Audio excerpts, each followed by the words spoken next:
IMRU presents Unzipped with Carrie Harrison, exploring the complexity of human desire, where intimacy means insight, uncovering the truth about sex and relationships, delving into the science of seduction, your sex, your stories, and everything in between. This is Unzipped with Carrie Harrison. Welcome to this third edition. This is a special show that actually explores all of the amazing things that are generally unspeakable. The good news is, given the, let's just say I don't even know how to politely say it, the political climate in which we live, in which you have to be so careful, I'm just going to have to be so damn elegant in my language to involve you. And I would ask you to please do the same. In other words, let's just speak in code, shall we? And we're going to open up the phones later. Why? So that you can jump in on some of these topics, since Los Angeles is the media capital of Earth and the previous production capital of naked people doing the hokey pokey. Yep, all born here. Now you can go anywhere and shoot the same kind of stuff. But it has had an effect over decades.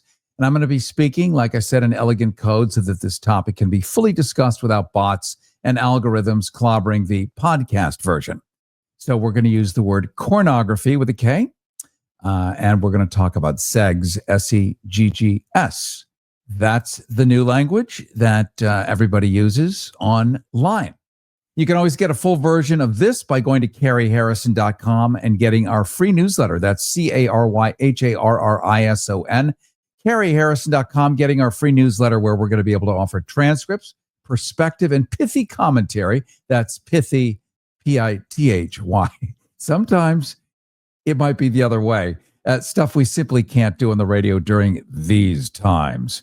So welcome to another installment of Unzipped, where we're going to take a long, unflinching stare at the grand carnival of human folly. Tonight, we venture into a realm both omnipresent and yet curiously unspoken, a domain of furtive clicks and guilty glances, a multi-billion-dollar empire of flickering flesh and relentless indulgence. Yep, we're going to talk about cornography, a modern Mount Olympus of vice and vigor. The top four temples of digital lechery boast now a staggering 2.3 billion visits a month in our land of musky mayhem. Yes, musky as in double meaning there. According to a recent article in Vice, which is still an awesome and still existing, we're so lucky to have Vice, aren't we? They used to have a channel on HBO, maybe they still do, but one of the few places where you get the real down and dirty of what's going on. They've done an expose story, and the arithmetic of lust, the math equation of lust, is equally stupefying. In just 10 minutes, a man may browse 9 pages, partake in untold sinful reveries, and contribute his humble tribute, if the statistics hold, enough of which could fill an Olympic-sized swimming pool every 3 days. Now, that's not one guy. That's everybody in the United States over a 3-day period would fill an Olympic swimming pool with their tribute, so to speak. Now, the question is this a symphony of pleasure or a dirge of cultural decline? Here's our question. What does it mean to be living in the golden age of smut? What does it portend for civilization, for relationships, the opportunity to even have a relationship, for the very architecture of the human mind? We now have something called PIED, which is Korn-induced erectile dysfunction. I'm not going to say it with a P because you can't anymore with all the algorithms and the bots. And we are live streaming on YouTube right now. You can go to Carrie Harrison YouTube. Just Google it, Carrie Harrison YouTube. You'll see us also on Instagram. You'll see us on Twitter X, formerly known as whatever the hell it was formerly known as. You'll see us everywhere, but we have to be careful about that. So we speak in analogous terms, let's just say. Can you have a relationship if you have PIED? And it's now real. You watch enough of this stuff, and we're going to get into it, that you no longer, the real thing isn't good enough, right? Our species, once beholden to coy pinups, World War II, we've all seen movies of, the doll pinned up next to the airplane, or maybe painted on the nose of the bomber. That was it, though. Rumpled magazines beneath mattresses. Ask your father, ask your grandfather. Well, it now carries within its pocket a harem that is unbounded. It is available now, streaming digitally at a moment's notice, all in dazzling high definition. So is this progress or is it peril for all of us? And we're not here for moral scolding ever, nor for libertine cheerleading. We're here to interrogate, to prod, to plunge our hands deep into the folds of this ever expanding colossus and see what truths might be found within.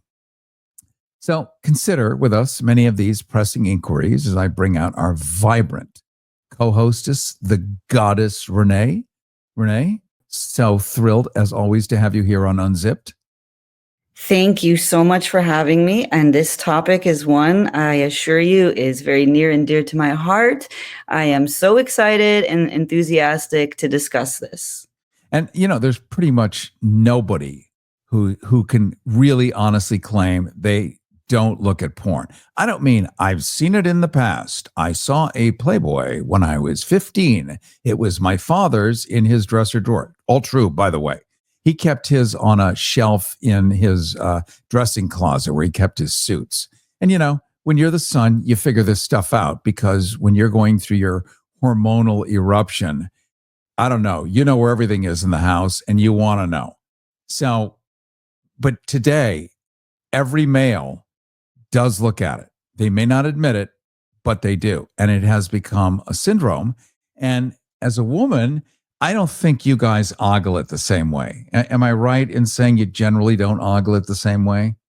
It's very different on the average, and we always have to say there are outliers and there are always exceptions, but generally women do experience Seggs and Korn in different ways than males do. And one of the things that's going on right now is there is a movement within the industry, the film industry, and also erotica industries, which have to do with, novels and other ways that people experience these art forms, where they are being women-led, women-owned, women cast, things like that. And they are markedly different than the traditional outlets and platforms and plot lines. So women do typically, on the average, appreciate more emotional background, emotional connection. Women tend to appreciate more aesthetic value. And they want to know more of the relationship behind the activity.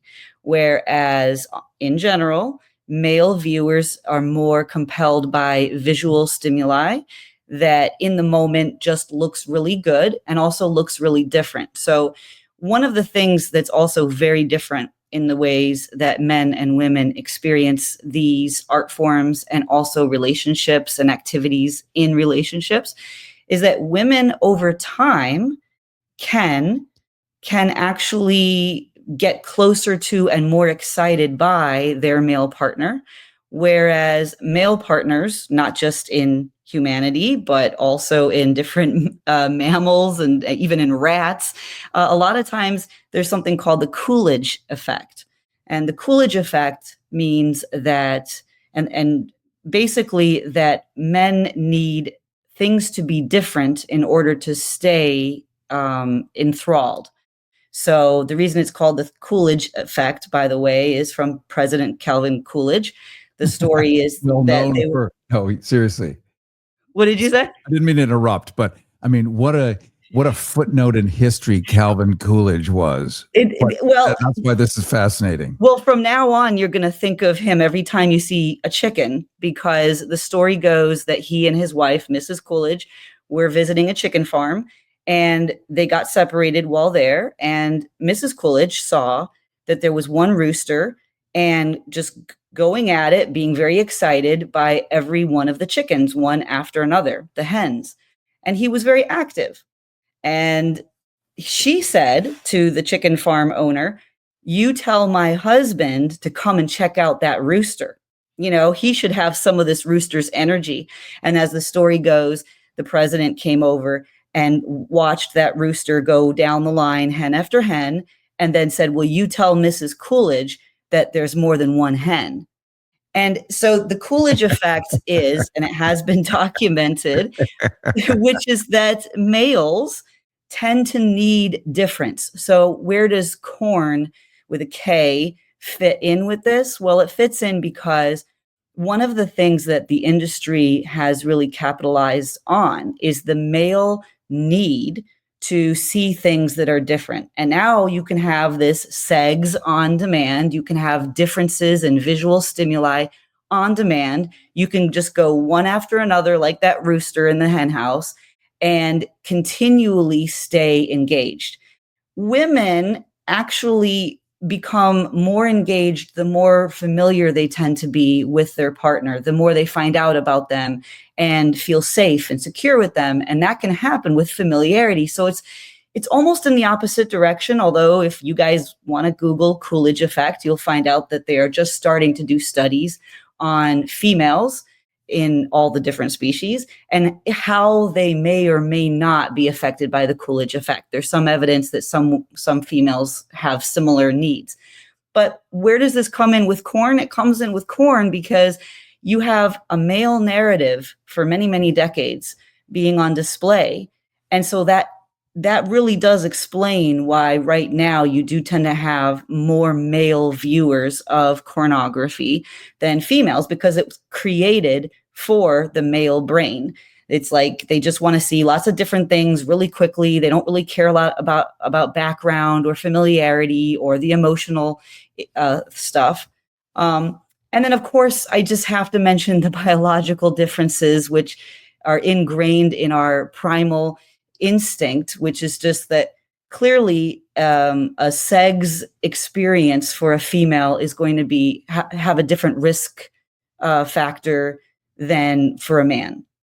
I mean, a different sense of risk factors, meaning they can become pregnant, their life can be changed, there can be violence, and they could become the victim of that violence in a way that, again, typically men don't have to deal with on every single date. Women are always. Jump in for a second, Renee. Yes. Just to give a nod to the radio side of things versus the podcast side of things. People are driving and come and go, and I have to constantly reintroduce because nobody knows who anybody is, given the way that radio listens. And I'm saying that on behalf of the listener, not on the behalf of me or Renee, but just acknowledging that you don't know who the hell you're listening to unless I say, Carrie Harrison here, and this is Unzipped here on KPFK 90.7 FM in Los Angeles. Also a variety of different FM stations, a lot of music stations that are happy to run this stuff because we're actually talking about the stuff that is forbidden, what you do when nobody's looking. And most people don't want to acknowledge that they actually do anything. They may have questions as though they're a anthropologist wondering about it. But the fact is, this has become a real problem for many Americans. And the goddess Renee, who's in another state, I'm down in Florida at the moment. She's up north. Where are you, Renee, right now? I'm in upstate New York in the beautiful Finger Lakes region, which is usually beautiful, but now blizzard out for many, many weeks. And of course, our studio is in Los Angeles. So we're everywhere thanks to awesome technology. And we're really looking at pornography and Seggs and some of the neuroscientific and psychological concerns. So there's a guy named Gary Wilson who's done research that suggests that corn consumption, you'll notice I'm using corn with a K, and I'm doing that on purpose because right now, as we stream on YouTube, they've already limited all kinds of access because I failed and used the P version of Korn. And, boom, the bots grabbed it already. And so we're not trying to limit, we're trying to expand the access given the political climate in which we live. Anyway, this guy, Gary Wilson's research says that consumption of this stuff actually rewires the brain. It creates an addiction-like pattern. Teens are being exposed to extreme corn content before they even have real life experiences. So what happens is the teacher is the Korn, and they go on and they do it with a live human, and it's mechanical and it's clumsy. And the fact is, women don't like, yeah, I know you want it. Yeah, you do. No, they don't want that. Or I want to put it in your eyelashes. Yeah, I know you want it. It's humiliating and a sort of act of psychological violence to reenact what you see on Korn with a live woman.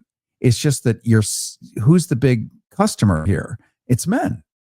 Back when you used to purchase the stuff, and men like to feel they're in charge. Men like to feel they're handsome. Men like to think they're Thor. So this stuff was built around the male ego, not really around the female, because she wasn't purchasing this stuff and getting it in a brown paper bag and watching it on the down low.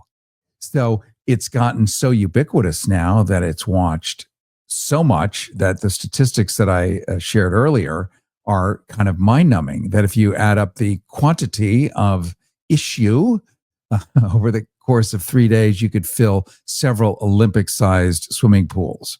And that's just what we know about. People willing to admit it. Then there's all the people unwilling to admit it. And maybe we'll get into incels and stuff, Renee, in a minute. Let's skirt a couple of thoughts here. We are going to open up the phones because I want to hear what you think. Maybe we all enjoy it. What isn't there to enjoy about it? Let's just face it. Because unlike the Korn of the old days with Ron Jeremy and whoever these characters were, that were these hairy monkey apes, but they had giant probosces. And so it's not that a man wants to see that, but he wants to pretend he's Ron Jeremy, right? That's the point. And you couldn't pick your star. Today you pick and you go to a movie because it stars Ryan Gosling. And so you want to see him 80 feet tall for 2.5 hours. But back then the Korn was limited edition. It was whoever the guy could pull that stuff off. Now, when you're watching Korn, you can have exactly what your heart desires. You can have the most perfect A++, absolute thing that you've always fantasized about over and over again. When you meet a live human, they may not come up to that standard. And so guess what? You're seeing people that are young with erectile dysfunction because they're not getting their fantasy version met. And as a woman, and you just point out, Renee, you guys are really different. You're more content and emotional driven. But this makes it even harder, I think, for romance, because if romance is taught to you not by your parents, and of course you're not allowed to do Seggs in school anymore, even the most basic stuff. I mean, you can't even mention the stork. So there is no competent teacher except for Korn. And how can you even imagine you're going to have a relationship if that's been your training since you grew up always having the internet? And there it is. What a crummy teacher. Exactly. And you just tapped into some of the main concerns that people are having with Korn, because Korn and Seggs are actually they're not the same thing. But people who are introduced to Seggs via Korn are getting mixed messages, and they are learning how to do it in a way that actually can be extremely worrisome, can even be criminal. For example, they have found that pornography over the years has become increasingly more and more violent, more and more tapping into fantasies of non-consensual activity, meaning that it's usually the man who is running the show, like you said, is dominant, he's in control, and doing things that back in the day were not even really showcased in regular Korn films. But more and more we're seeing that sort of trajectory of Korn showing to men that this is acceptable. This might even be what the woman wants. She is telling you no, but she really means yes. And she really likes it when you're really rough with her. And again, there can be outlier things. Individuals are very different relationships have different agreements. But the fact that we are seeing literally at this point, a majority of content leading down that path means that when young people, and many of them, many boys are being exposed to this at age, 13, 12, 11, right around puberty, their introduction to girls, their introduction to relationships and sex being so markedly different than what a healthy relationship, a consensual relationship built on equality and safety and trust, so different than what that reality should be. It means that from the very beginning, you're already getting it wrong. And of course, physically, medically, and what you talked about, ED, we are seeing young men just around the world globally having ED and relying on ED medications, prescription medications at earlier and earlier ages because they have been desensitized. And this is really worrisome. If you're 22 years old and you are having dysfunction medically that early, that is extremely worrisome, in addition to the fact that now you're having trouble keeping an actual real relationship because not only are you physically desensitized, not only are you medically compromised, but you are treating the girls that you are engaged with like somebody that you saw in a pornography film. And that is just not how reality works. No, it is not. And we're going to open up the phones because this is so interesting. And every one of us has had a perspective, but we've never had a place to go talk about it. It's not admitted, but it is the most money-making industry really on the internet. Look at GoDaddy, where a lot of us have our URLs, our domains, our websites are hosted there. GoDaddy was a pornography site. That's it. And they made so much money that they realized they could start selling the internet, start selling websites, start selling services, and most people don't have any idea. But think about the name, GoDaddy. Yeah. So this is just the hors d'oeuvre. Now we're living in the entree. It is a ubiquitous problem. Is it a peril? Is it a promise? Is it cool? Yeah, it's definitely cool. Has it gotten in your way? Do you know people for whom it has gotten in their way?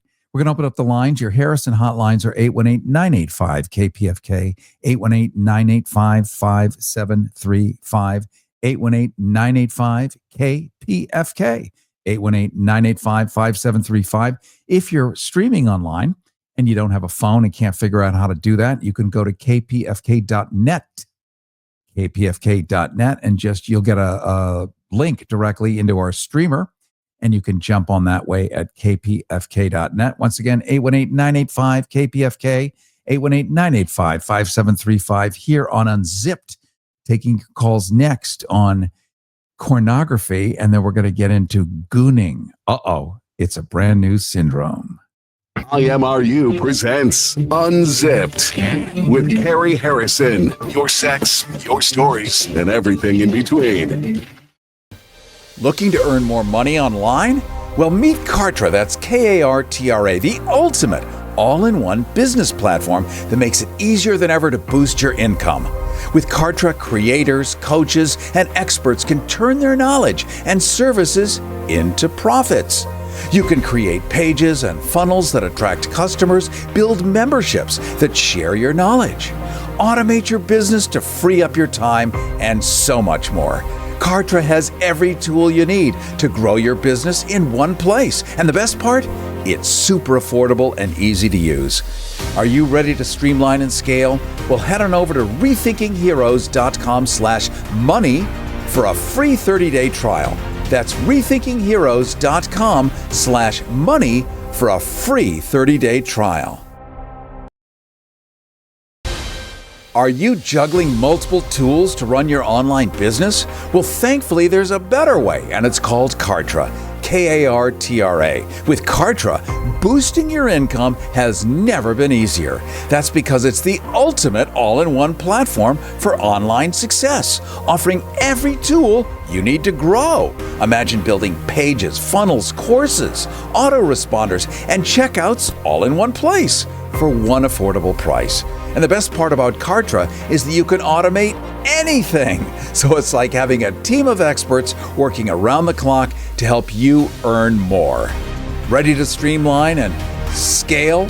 Well, visit rethinkingheroes.com/money for a free 30-day trial. That's rethinkingheroes.com/money for a free 30-day trial. Sign up for our newsletter where we don't have to speak in code. Not yet, anyway. And we can give you the full Monty on everything that we know. Quite literally be able to publish also and post all of this research that you're going to want to know about, stuff that we don't have time to really get out on the radio, but make clear what we're talking about because it's fascinating research. You can go to carrieharrison.com, CARYHARRISON, carrieharrison.com. Sign up for our free newsletter. We'll make sure you get everything. Plus, with the latest takeover of the FCC, who knows how long any of this legacy media will exist. And I mean that really seriously. It was just reported yesterday on NPR that they think they're going to be toast. And of course, it was in the New York Times. That includes PBS. So we want to stay connected with you just in case down the road. So make sure you sign up for a newsletter, a new newsletter. Talking right now with the great goddess Renee Carey Harrison with you. This is Unzipped. And we've opened up the phones at 818-985-KPFK, 818-985-5735. And we're talking about Korn. And is Korn affecting your life? And do you know people whose lives have been affected by it negatively or positively? Let's take a look, Renee, at gooning or gooners, we've really birthed a new species of recluse. This is different from the incel. The incel does nothing. They can't get it up. They can't get it down. They can't get it. It is a no action, nothing. But this is a special kind of recluse. It's called a gooner. And it is a creature of flickering screens, lost in an endless purgatory of self-gratification that can go on days and days. And we now have the first reported death of somebody gooning. So you can imagine the old studies done in the 1950s where they put probes in the brains of monkeys and they would press a button and the monkey would have an orgasm. And so they put food on one side, they put this and that. And what does the monkey pick every time? Well, obviously that. Repeat. So they realized that the drive to human Seggs overwhelms everything else, including food. Well, now we have Goonies who realize they can have this unlimited meal, and we now have one that has died. I don't know if he had a heart attack, stopped eating. I mean, hard to say, but it's quite real. I mean, did we ever think in our lifetime this could happen, Renee? Well, this is the first I'm hearing about Goonies, and I'm fascinated. I have so many questions right now. They are different than incels, correct? Let me describe this for you. So it's a subculture. This is a response to the psychological effects that you were talking about. It takes the Coolidge effect and puts it on steroids. Gooners engage in marathon masturbation sessions, sections of sessions enabled by unlimited online porn. Some extreme cases have led now to mental health issues, social withdrawal. We all understand that now. Even suicides. Because imagine if you can't get it. And think of the real world consequences, which include public incidents linked to compulsive porn habits, where you feel that all women walking on the street are yours and you're entitled to have them just as Korn has told you. And maybe you're a wobble bottom and missing teeth, and maybe women wouldn't ordinarily be attracted to you, but you've been taught by Korn year after year that you're hot, that you are a god, that you are Thor, and that she is yours. And so you have this privilege that you think is entitled to you to take what you want. This presents kind of a new scary for women who I think you guys are becoming aware, because Tinder in its evolution realized that really it has to be built around the protecting women now. that you can swipe men away and they can never find you again. Yes, and this is something I really wanted to say tonight because again and again I am meeting men that are still unaware. They still have yet to get the memo that women are terrified of men. And there's been so many campaigns on social media ever since social media started, such as the hashtag Yes All Men movement several years ago, where women are trying to get across to men that we are very scared. When a woman goes on a date, whether it's over an app or she meets somebody at a bar, she's terrified. And it's sort of that old joke where, the worst thing that a man is afraid of is a woman will laugh at him, but women are afraid a man will eliminate them. And of course, that's something that's a very real fear. And when you're looking at the violence that's in the pornography that's out there today, and you're seeing it, a lot of women are beholding these art forms or whatever you want to call them with kind of terror. And a lot of women have PTSD from actual trauma that they have endured in the past. And it's almost like watching your own trauma being glorified on the screen. And then imagine being that type of woman, and then you go out on a date with a man, and that's his template for how to treat you. So your trauma in your life, your worst fear, what you may have already been subjected to, now your date, your candidate for partnership is relying on that as his script for how to treat women. So it's very scary, of course. And so what I keep trying to say is that men and women really do need to be having these conversations. We've seen again and again in the news, rich and wealthy, famous men who have been accused of different sorts of crimes, like Seggs crimes. And what's going on is a lot of the men will come out and they'll say, well, what are you talking about? It was consensual. Sometimes they're telling the truth. Sometimes they're just protecting their own buns. But at the end of the day, a lot of men are engaging in activities and literally are not reading the cues. And women are often too scared to give those cues because of what could be at stake. A lot of women will not know how to extricate themselves in a dating situation that they want to exit from because they're actually intimidated. And a lot of men don't know this. So getting that information out and trying to have men be more aware of how intimidated women can be, I think that's like a step forward here. And so in the industry, in the movie industry, trying to get filmmakers to back off from so much of the violence and so much of the male dominated plot lines and character dynamics is really a step forward. And again, like I said, there are many film companies coming out that are women-led, women writers, and supporting those. If it's really important to you to watch pornography and that's something that you want to continue to do, keep in mind that a certain percentage of the quote unquote actors in those films are trafficked and you can't know the difference. So that's why if you can go that extra mile to research, okay, what are the companies that are trying to work with more ethical porn, non-trafficked pornography? That's one positive step that we can go towards if you don't want to eliminate pornography from your life. Yes, it's it's a delicate balance, isn't it? And unfortunately, It's not like having one chocolate chip cookie. Most people watch it and then they end at the finish line, which does fill 3 Olympic-sized swimming pools every couple of days. We know that as a fact. Renee, you and I are talking a little bit about gooning, and it makes sense. Well, let's rewind for a second.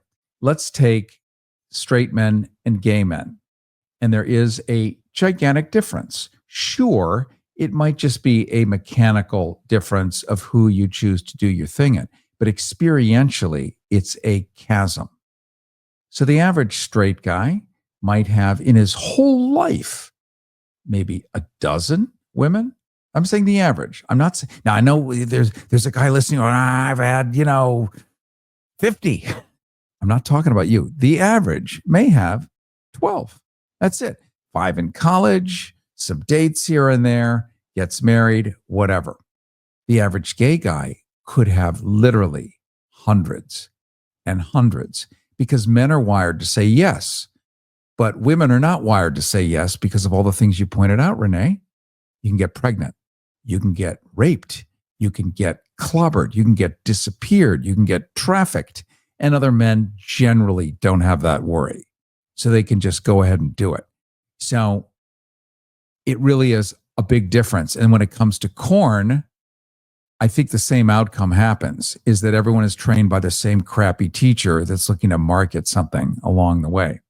Renee, let's talk a little bit about the moral. And notice how formal we suddenly are. Like when you and I talk about this off the air, it's down and dirty and randy. It's not that we're using F-bombs or particularly colorful metaphors, but there's just something about being in public talking about this. And this is my puritanical heritage speaking. This is me with this long, weird hangover of shame, where even talking about this, I just want to, I walk a tightrope because it just feels embarrassing. And that's our culture. Yet the people at the top of this country that are now running it are felons and rapists and sex addicts and just so wildly out of control. But the rest of us really do strive to be better people. Despite all of this, it's a bizarre conundrum, isn't it? Yeah, it really is. And some of it too is that we're trying to make sure, like you said, that we're using symbolic language, or we're couching our language to make sure that depending on who's listening, that the people who need to get the message get it, and those who don't need to get it won't get it. So some of it is speaking in coded language too that makes us hold back. But you're right, the puritanical. Now remember, America, and as you mentioned, LA used to be the pornography capital of the world. I know the state of California certainly is. And a lot of that is related to the repression that America has had.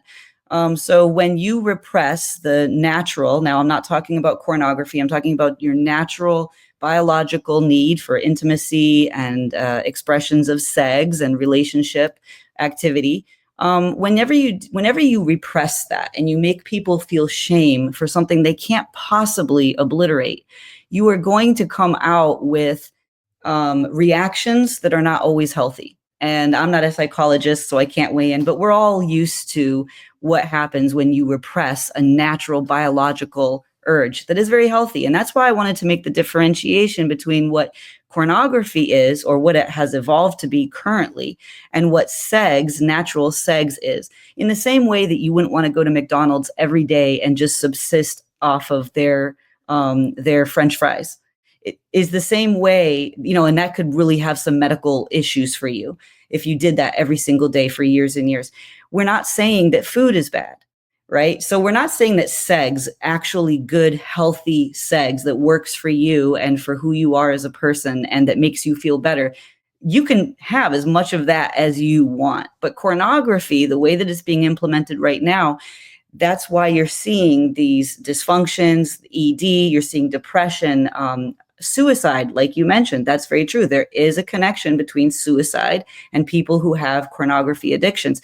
And a lot of this is related to things like dopamine in the brain, where you're desensitizing yourself to healthy and real sex that you should be having. So we're not telling people not to have sex, but what we're saying is be aware if you're one of the people who is being triggered in an addictive way by pornography, to the point where you're talking about these goons or goonies, or you're suffering depression, anxiety, suicidal ideation, and it's negatively impacting real sex, then that's where the issue is. The same way that if you were just eating candy all day and you were neglecting to eat your vegetables, so that's the angle here. I just want to make that really clear, that sex is a good, healthy thing. But what we're talking about is certain addictions that can be used with this technology and with societal issues that are going on here. Yeah, it's faux sex. That's the problem. Right. It's not real. You don't actually improve. You're not James Bond improving being a lover because you get to have multiple real live partners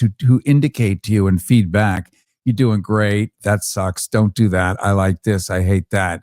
Is that you're being trained by Ron Jeremy or somebody else who's handed, $1,000 for an afternoon to come in and do this, do that, use a chain, use a whip, use a whatever. That live real humans generally, unless they live in Berlin, they're just not into it.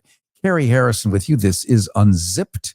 You can get our newsletter at carrieharrison.com, where we'll provide all this data that we have, like reams and reams of data that's going to fascinate you about what people now know about Korn and pornography and Seggs, because it will update you on everything you wanted to know about it, because finally the research is in. This stuff is being studied. And interestingly enough, governments, states, 16 different states now have declared Korn-related public health crises.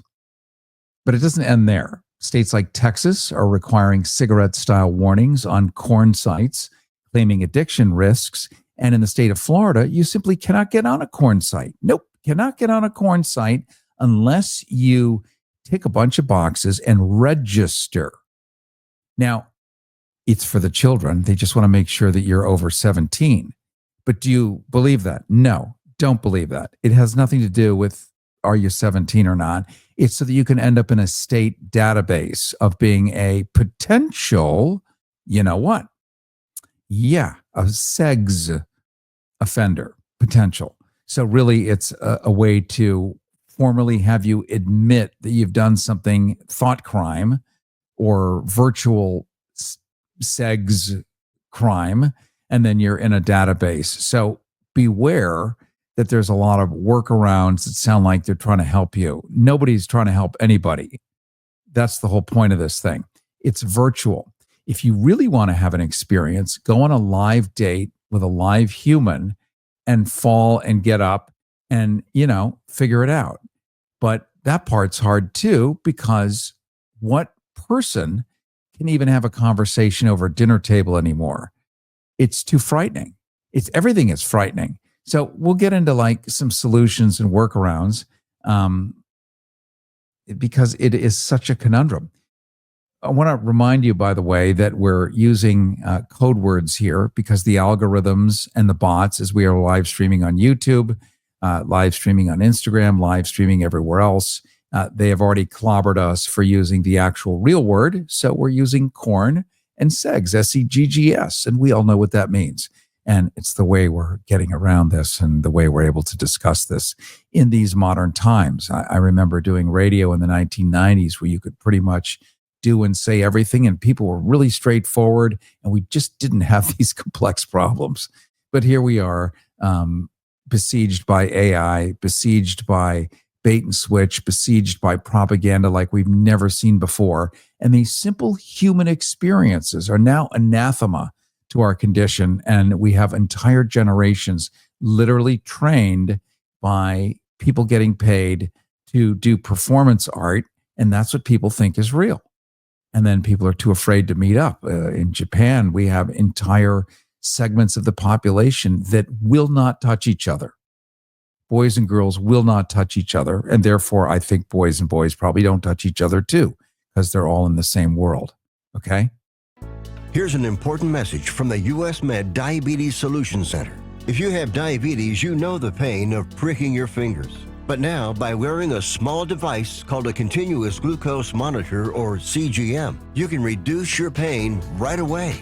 It's easy to use and helps you make more accurate diabetes treatment decisions. So call us right now to see if you qualify for a CGM at little or no cost. US Med. Better service. Better care. There is now AI-generated deepfake porn and immersive VR experiences that are creating new concern. So everyone would be like, gee, I wish they had it in 3D. Well, they do. Some are worried now that continuous exposure could push users toward more extreme content. So we've all met people that need, cattle prods and all of this other stuff to up the game. So when you become hardened by experience, you gotta up the game to make it more interesting. This is why we have PIED, a Korn-induced erectile dysfunction, and you have to keep upping the game. So at some point, you're not going to be able to find a partner that's willing to be with you. Do you see this also? I mean, women have to be aware that men on a first date want to do really extreme behaviors. Yeah, and particularly the youngest generations who are aware that this is what's going on and that there's been this sort of evolution in the pornography world and on social media. When what I'm saying again is reminding people just about the power dynamics, violence, and things that really the older generations didn't grow up with being so ubiquitous. And I'm not going to mention some of the acts here, but a lot of young people are really certain and keep talking about how there's extreme acts of violence being normalized in this pornography. So when a young woman, or well, any woman, if she's going out on a date or if she's meeting somebody in person, that level of primal instinctive fear that I mentioned that women go through on a daily basis, just when we're going to our car, just when we're coming, going through the parking lot, all of these things that are running through the female brain have been amplified. And that's not really the society I thought we were working towards. And you mentioned the people in power in America right now being so antithetical to a world of safety and equality and feminism and even just human rights. And I want to say this, I'm so glad that you keep talking about the PIED, because a lot of the men who think that this type of behavior being glorified on film and on social media against women, I think that there might be this attitude that this makes them really masculine or powerful, or it's taking the power back from women. And the PIED and all of this research talking about mental health problems, anxiety, depression, loneliness, that men who are engaging in those activities, usually by themselves or even with other men, like platonic men who they're watching these things with, I'm not sure that that's beneficial to them. So in other words, if you're a man saying, well, I want to really be very virile and I want to, well, PIED, how does that work into your idea of virility? How does that work into your idea of power? Because the more that you're engaging in this, the more isolated you're becoming, the less that women want anything to do with you, and the more that you are not able to actually feel sated. You are not being satisfied. And again, just to use that analogy that a lot of experts use, if I sit here and I eat candy all day, eventually I will realize not only am I malnourished and having all kinds of medical issues, but I didn't even accomplish what I set out to do. I set out to eat a lot because I enjoy the taste of food. And now I'm just sick to my stomach vomiting. I hate it. Yes, but you will have bigger boobs. But I will have, and that's really all that matters. Thank you for that. I do want to say this because I know we're getting up towards the end of the hour, and you just reminded me of something I desperately wanted to mention here, which is more research. That, like you said, the research is in and is going to continue to come in. And one of the big concerns with pornography for men and women, and I want to make it clear, this isn't just to help women. If you're somebody out there and you're a man, you don't care about women for whatever reason, this also affects you. Men and women who are exposed to more and more of the current pornography that's out there have more and more body issues. They have self-loathing issues, and they tend to seek out surgical options for body modifications more than somebody who does not have a porn addiction or hasn't been exposed to as much pornography. This is men and women suddenly thinking that they are not good looking, thinking that they are not up to spec, and that they have to go and do something about it and injure themselves. So even eating disorders can be linked into this. So that doesn't seem like a really healthy world, even if you're somebody who is saying, oh, I want to be more and more masculine. Okay, well, if you want to be more and more masculine, how does hating your body, not being able to perform, not being able to have actual sex at all or relationships, how does that make you feel? So I think that everybody wins when we try to come together and seek healthy, actual, like you said, like real sex. That would be a great option. And then you would actually feel good about yourself and have a better, and it's different for everyone. I want to make that clear. Everybody has to make up their mind of what's healthy for them. Carrie Harrison with you. This is Unzipped.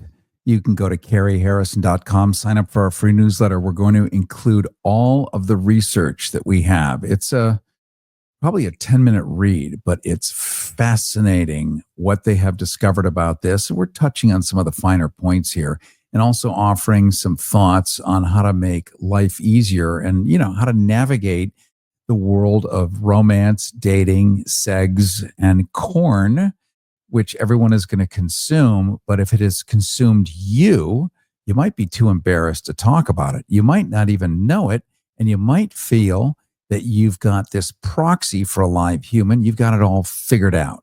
So you're good. You don't need to have the real thing anymore because you've got this. But then when you meet the real thing, for some reason, it's not responding as it would in a fake version on Korn. And so you get angry with that real thing because it's not responding like it should, because you've seen millions and millions of hours of the fake version that tells you this is how women really are. But guess what? They're not, because this stuff is not produced for women. It's produced for men, for egos, to inflate us, to make us feel good, to make us strong, to make us feel handsome and hot, to make us feel viable, to make us feel wanted, that somehow she's craving us secretly. And that's what the Korn does. It makes you think they're craving you personally, secretly, that all along in their mind's eye, they've been fantasizing about you. Not the guy next to you, not the guy on the train, not the guy in the bus, not the guy on the TV or in the movie theater, but you personally. And then you find out that she's not. And who's to blame? Well, you can't really blame your own behavior or your own choices, or all the hours you've spent wasted on that.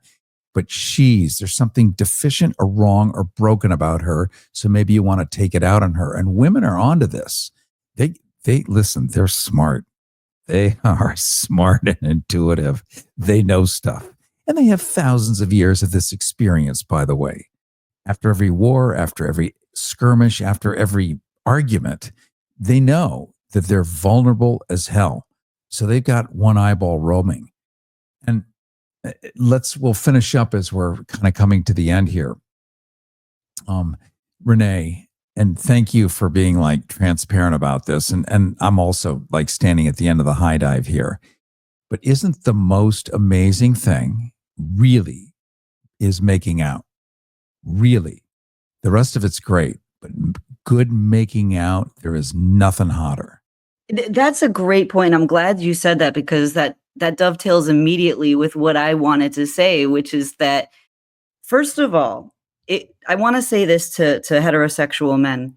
If you are looking for a woman, for a Seggs partner, a romantic partner, who is going to be just like Carrie described, that you see in pornography, totally crazy about you, obsessed with you, wanting to do everything with you. She's focused on you. She can't think of anything else. And she's totally Seggs wild. Trust me, a woman who feels safe and a woman who feels respected becomes extremely uninhibited and wild.